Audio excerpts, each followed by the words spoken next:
Let me first open this up. Hey, our lighting is not so good, but I'm looking a little shiny. This is Gabriel Fancher, and this is a Middle Ground podcast, and I'm here with Kurt Potter. And Kurt runs a firm that offers, would you say, like advice to people who are wanting to change?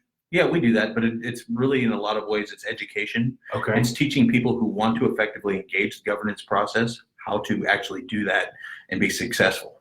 Wow. So the reason I like this is because I'm trying to change the world one video at a time. And so Kurt has like a ton of knowledge about politics, and I thought he'd be a great person to bring on the show. I've taken a break from this for a little bit, but now that political season is up and running, it's time to get this thing going again, so that way I can bring local candidates on and we can talk about the middle ground, which is a play on words. Here we are in Middle Tennessee, and I like to think that I try to make this show is not right and it's not left, it's somewhere in the middle. And Kurt was mentioning earlier how that's who he's looking for, is people in the middle, right? Like, yeah, I'm looking for people across a broad spectrum. We were talking about activists, and I was saying the people on the right are going to be on the right, people on the left are going to be on the left. But you've got this huge group of people in the middle who aren't going to buy into, any ideologies. And that's the point that I was making, is that an ideology is a destination where an idea is a journey. Okay. And so people will be willing to follow an idea, but they don't want to go to the end extreme of whatever that idea is, to the ideology of it. And so they will buy into certain ideas that go along with those ideologies, and they will follow that. And those people want to feel like they have a voice in government. They want to be effective, but they've just never been taught how. I see. And so what your firm does is teaches people how to be more effective. Absolutely. Right. Are there any issues that you've worked on lately? Particularly, I'm working on a campaign, a sheriff's office campaign. All right. But I've done 14 so far. Well, let's back up. And how did you get into politics?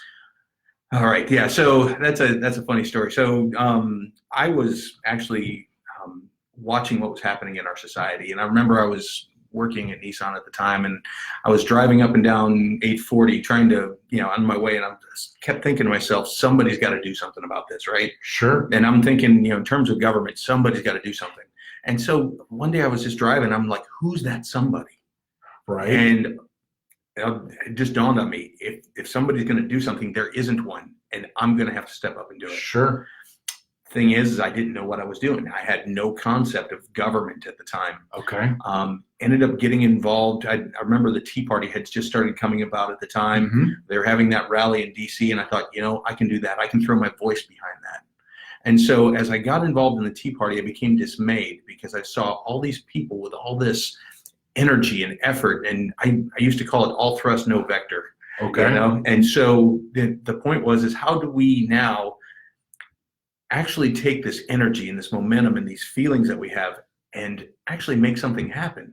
Because there were a lot of people who dropped out of the movement because they weren't being effective. Sure. And as I got involved in politics, I learned some things. And the definition of politics is social relations involving strategy to gain authority. Okay. And so I was seeing people who were going to their elected officials, sticking a finger in their face and saying, "You dirty, rotten so-and-so, how dare you," right? Right. And what I realized was, wait a minute, if we engage them on that level, they're people just like you and me. If someone comes and sticks a finger in your face, how are you going to take that? Right? Not going to like it. Right. And so what ends up happening is the wall goes up, you lose all your credibility, you've just done something antithetical to gaining authority. I see. And so what we want to do is we want to build those relationships. Let us get close to them, even if they're oppositional to us. Let's get close enough to where we can do something about this. Sure. But then the other side of that is social relations involving strategy. And so this becomes a game in essence. And so what we want to do is we want to start understanding how we can start dealing with the system in terms of you've got a legislative cycle.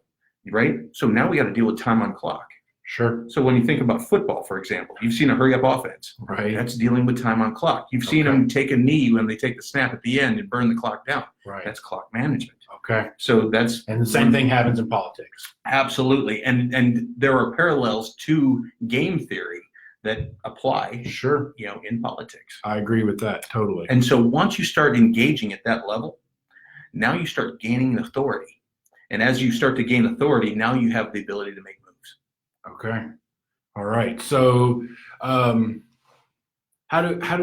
so you've built this, you've been there, you've done that. If somebody's listening to this or if they're watching and they're like, yeah, I'm so frustrated with what's going on. Where do they start?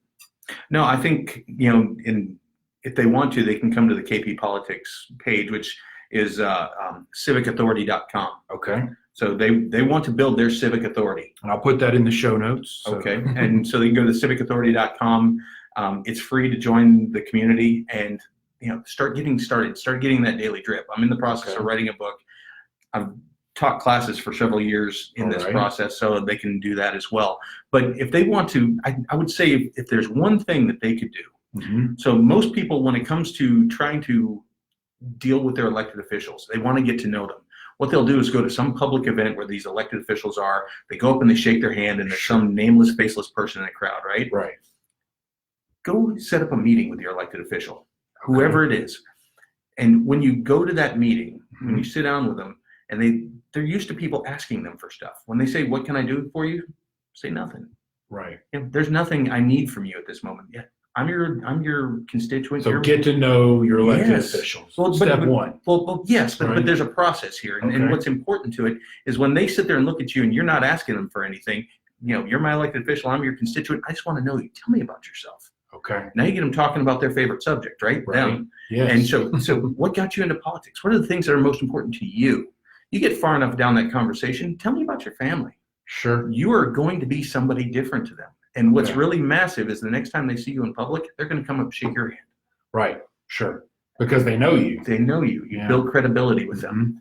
And that credibility, building that is the first major hurdle to being able to influence. I see. Okay. All right. That makes sense. Because just like in business, people do business with people they like. Absolutely. Politics, people they know. You do business with people you like and know, right? So That's that makes sense. That makes a lot of sense. Let's see here. So nationally right now, of course, we have a presidential election coming up, and that really gets lots of people paying attention to politics. Sure. You either raise their taxes or you talk about the president, and all of a sudden they care, right? Right. And so have you been watching do you watch the debates? I to be honest with you, I kind of watch them in a cursory way. Okay. I take a look at this from more the 30,000-foot perspective as opposed to the 500-foot perspective. So you're more like an academic about it. To a degree, but I think there's a place where the rubber meets the road too. Okay. And one of the things that I believe, just from the way I've been watching this, is that nobody on that stage is going to be the nominee.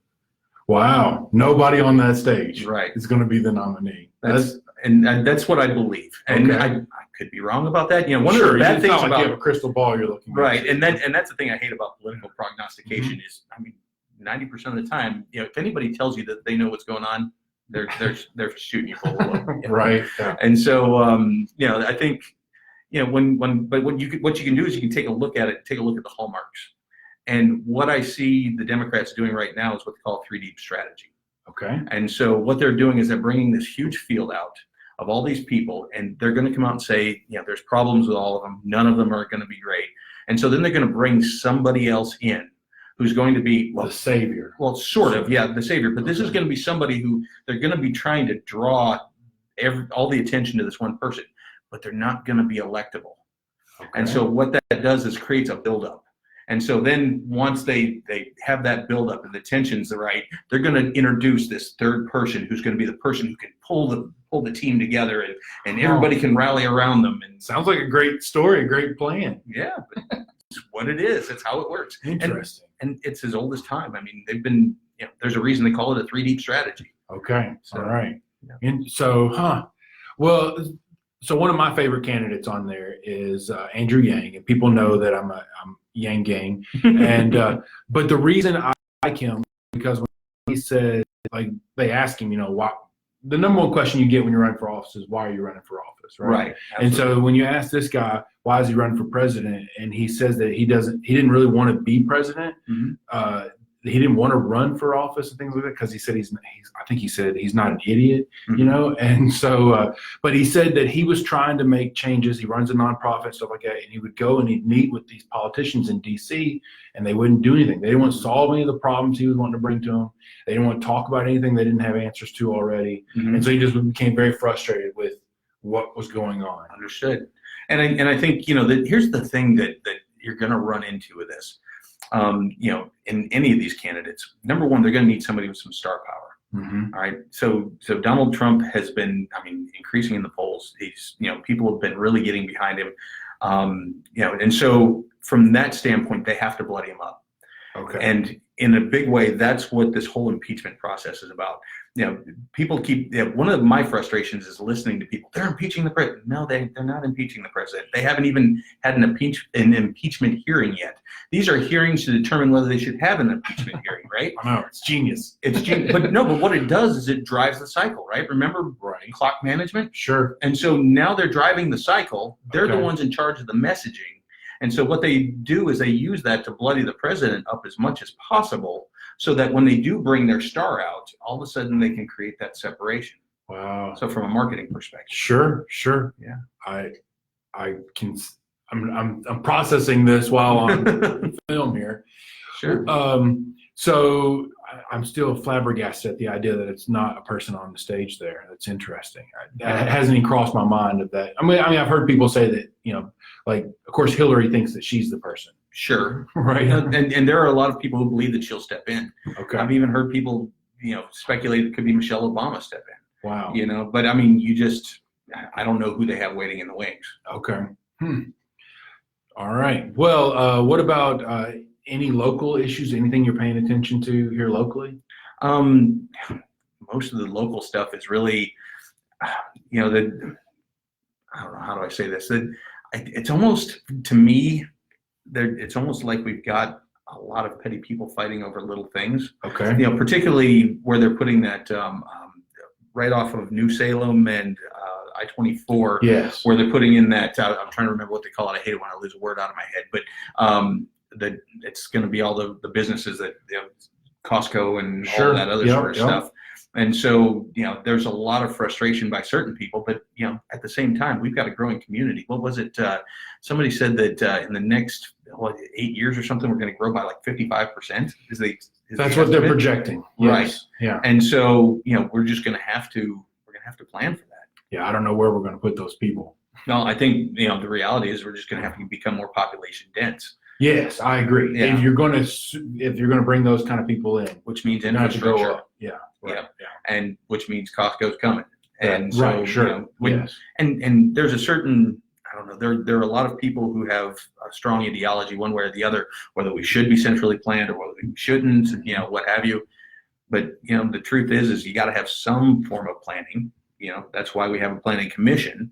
But again, if anybody wants to have any influence in the way that works, they're going to have to build those relationships. It all starts with making relationships. Absolutely. Getting to know these people. Oh, yeah. Yeah, I agree. And that's what I've learned too. I learned it the hard way, of course, right? Making enemies, being that person with the finger in somebody's face, you know. I was that person. I was all fired up, you know. Right. What was your saying? Like emotion, no vector or something Oh, like yeah. that. All thrust, no vector. All thrust. That was me for sure. And you have to learn it the hard way sometimes, right? Yeah. Here, beat me in the head with this 2x4 because it feels so good when you stop. You know, right?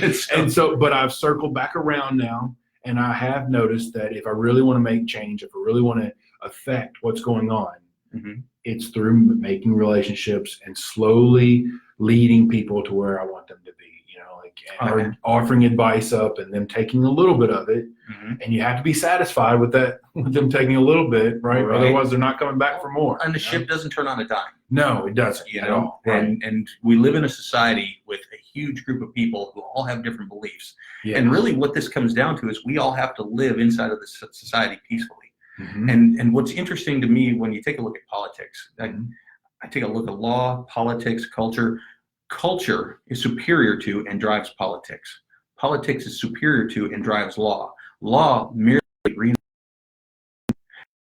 to realize that if you are actually using cultural pursuits to change people's hearts and minds, that will filter down through the politics, and then it'll become law. Wow. So yeah, I hope you guys have your pencils out. You're writing these down. Let's see. A quick poll: would you rather be stuck in traffic in Cool Springs, Green Hills, or Murfreesboro? That's a great question, Aaron.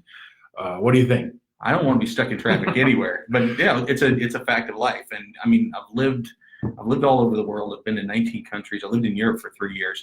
I'm telling you. Are you a fan of roundabouts? They're okay. They don't bother me either way. Normally when people have visited Europe, they come back going, I don't like traffic lights, I like roundabouts. Well, I mean, you don't have to stop. That's the great thing, right? You just got to yield to other people and you keep going. But I'm telling you, I've driven around the Arc de Triomphe.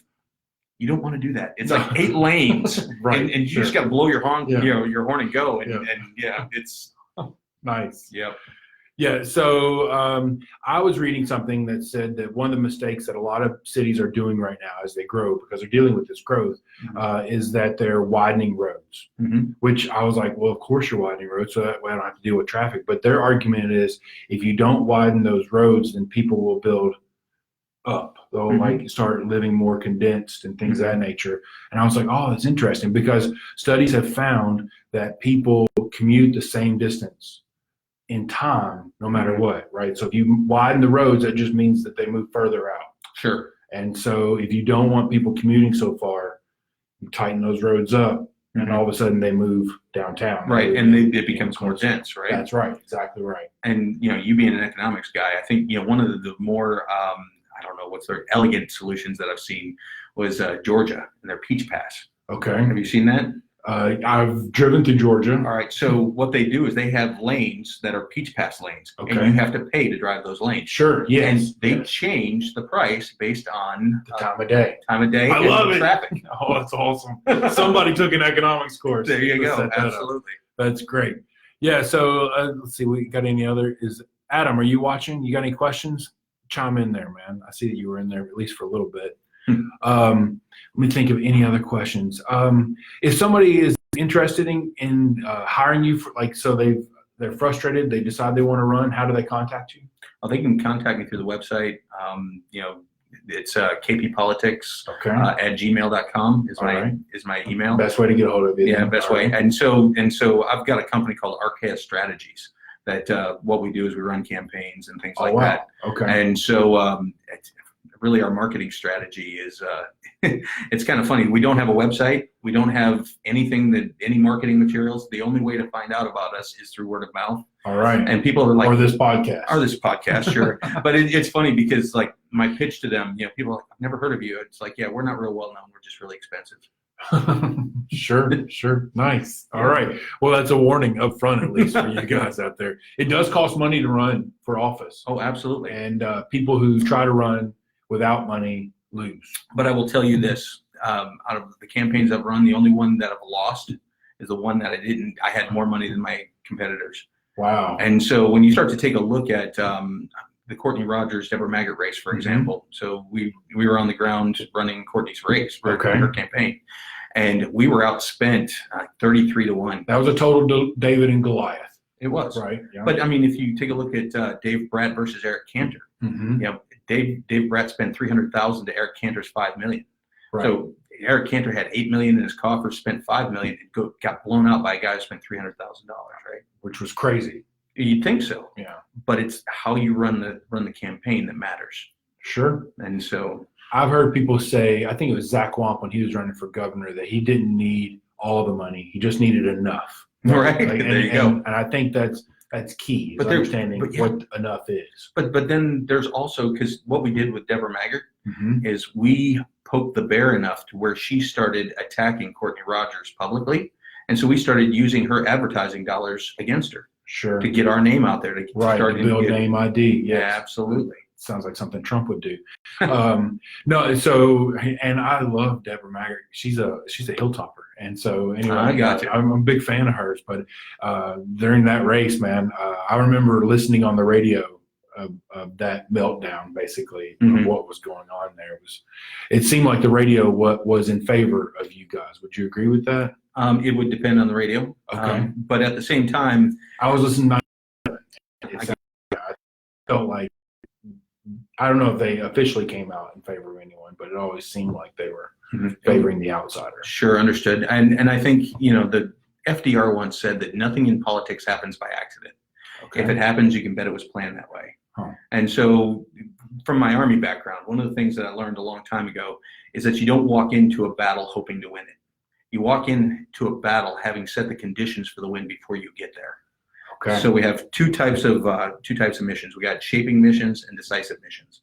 And the shaping missions are the ones that you conduct to set the conditions for the win before you ever walk into the decisive mission. Okay. And so that's kind of what we did with Deborah Maggart.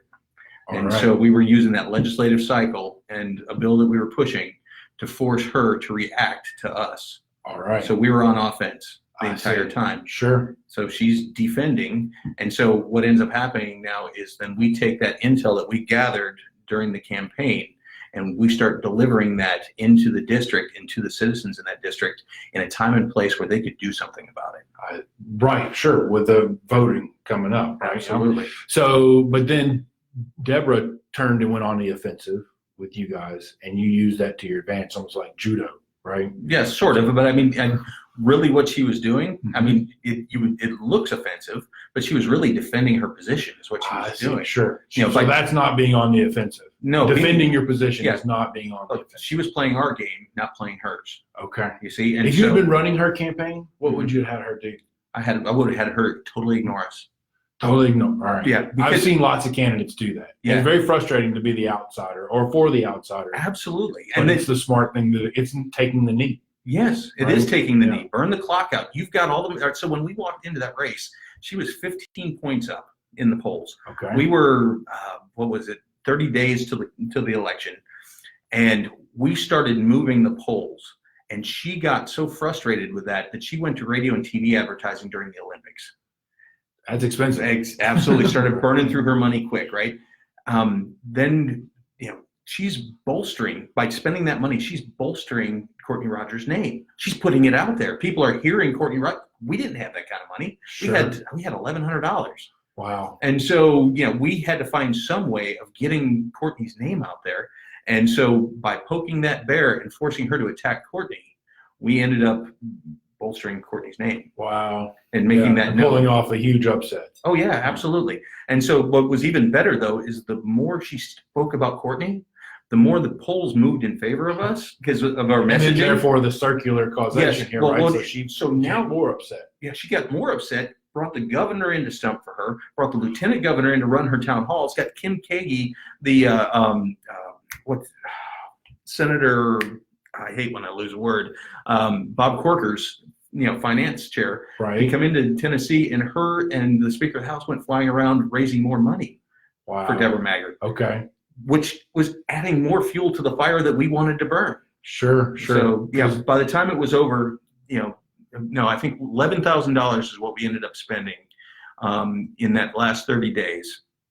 She spent, I'm trying to remember, it was north of 300,000, I think. Wow. And we ended up beating her by 16 points. So a 31-point swing in 30 days.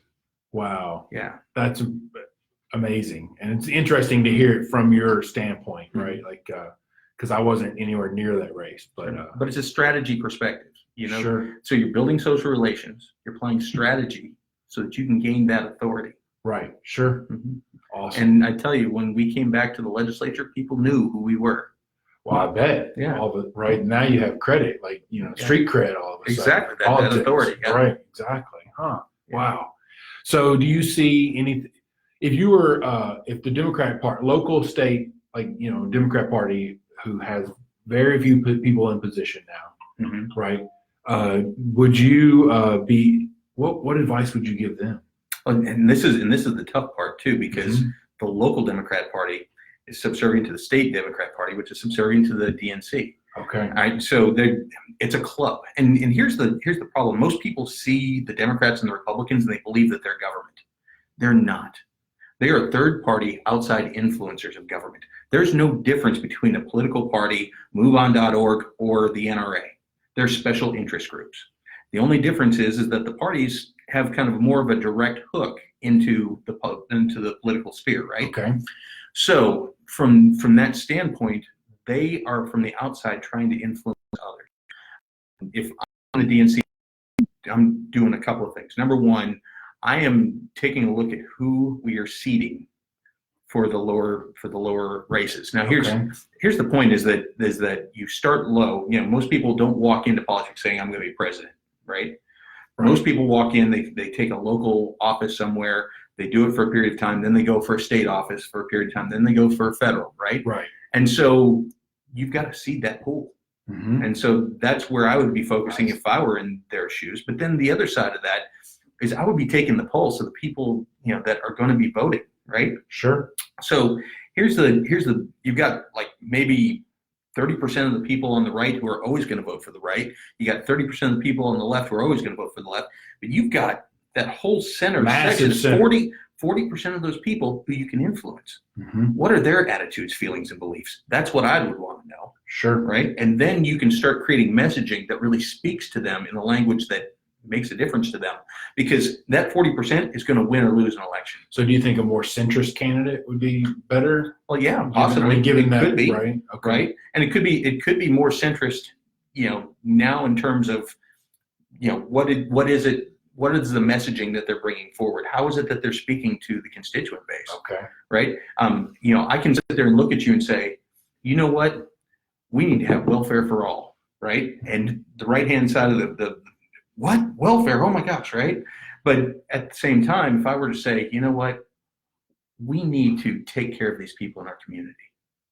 Completely different message. Sure. And people on the right still aren't going to like it, but the people in the middle are going to melt. Ah, right. Sure. And so you can sway them just by, But number one, how you choose your issue selection. Mm-hmm. All right. So here's the thing is that issues, and this is one of the hardest things for me to teach people, especially activists, is that issues during the legislative cycle are how you are being controlled.